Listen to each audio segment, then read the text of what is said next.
Օդերևութաբանների կանխատեսմամբ մայիսը ևս բավական խոնավ է լինելու։ Տարին տեղումն առատ է ջրամբարների լցվածության խնդիր ըստ ամենայնի չենք ունենա։ Ըստ մեր կանխատեսումների Ախուրյանի ջրամբարը, Ազատի ջրամբարը, Մարմարիկի ջրամբարը 100%-ով պետք է լցվեն։ Ազատի ջրամբարի մոտ օդերևութաբանական կայանը տեղադրվել է Հայաստանի ջրամբարների կառավարման կարողությունների բարելավում կլիմայական ռիսկերին դիմակայունության համար ծրագրով, որը ֆինանսավորել է Ճապոնիայի կառավարությունը։ Նման կայաններ տեղադրվել են նաև Մեծավանի և Ապարանի ջրամբարների մոտ։ Ուրախ եմ, որ տեղում կարողացանք տեսնել ծրագրի արդյունքները։ Կայանը առցանց ռեժիմով տեղեկություններ է տալիս եղանակի կանխատեսումների վերաբերյալ, բայց մեր անելիքները շատ են այն առումով, որ պետք է կարողանանք օգտագործել գիտական տվյալները, մեծացնել մարդկանց պատրաստվածությունն ու կարողությունները հնարավոր աղետների դեմ արդյունավետ պայքարի համար։ Հիմնական ուղղությունները եղել են հիդրոօդերևութաբանական կայանների տեղադրում, ջրամբարի պատվարի ռիսկի գնահատման աշխատանքներ, համապատասխան մշտադիտարկման սարքավորումների տեղադրում, ֆոտովոլտիկ արևային կայանների տեղադրում, այն տրամաբանությամբ, որ մենք վերջնահաշվում ստանանք այնպիսի մի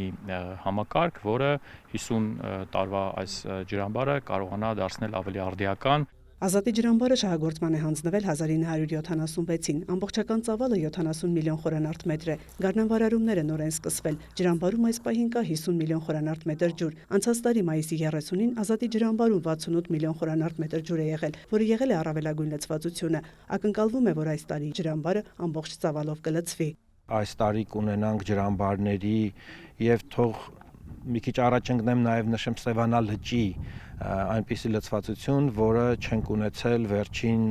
5-6-7 տարիներին։ Արդիականացվել է ջրամբարը սնող հիմնական գետի Ազատի հիդրոլոգիական դիտակետը, տեղադրվել ժամանակակից մակարդակաչափ, 10 րոպեն մեկ հնարավոր է չափել գետից ջրամբար ջրի հոսքը։ Դա կարևոր է հատկապես գարնան ջրալցվածությունների կանխատեսումների, կլիմայի փոփոխության հետևանքով ջրի հոսքի խոցելիության գնահատման համար։ Նշվեց, որ մշակվում է վաղ նախազգուշացում բոլորի համար ՄԱԿ գլխավոր քարտուղարի հայտարարած նախաձեռնության ազգային ճանապարհային քարտեզը։ Բոլորը պետք է ունենան այդ վաղ նախազգուշացման համակարգերը, քանի որ վաղ նախազգուշացումը փրկում է կյանքեր եւ միջին հաշվարկով, եթե մենք վաղ նախազգուշացված ենք լինում,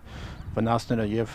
մարդկային կորուստի եւ նյութական տեսակետից մոտ 30%-ով նվազում են։ Այստեղ տեղադրված մշտադիտարկման համակարգը հնարավորություն է տալիս ջրամբարը պահել հսկողության տակ։ Ազատի ջրամբարը սպասարկում է 7100 հեկտար տարածք։ Օգտագործողներն են Արտաշատի ջրանցքը, Դվինի ջրանցքը, Ազատի քառաստիճան պոմպակայանների Համալիրը, Աբովյանի համայնքի փոքր ինքնահոս ջրատարը, Լանջազատի տուրբոպոմպակայանի միջոցով մատակարարող 1600 հեկտարն են։ Ջրային կոմիտեի նախագահի խոսքով նոր կառուցվող ջրամբարների փաստաթղթային փաթեթը պատրաստ է, նախագծման փորձաքննության աշխատանքները արված են։ Ֆինանսների նախարարությունը վարկավորման հայտը ուղարկել է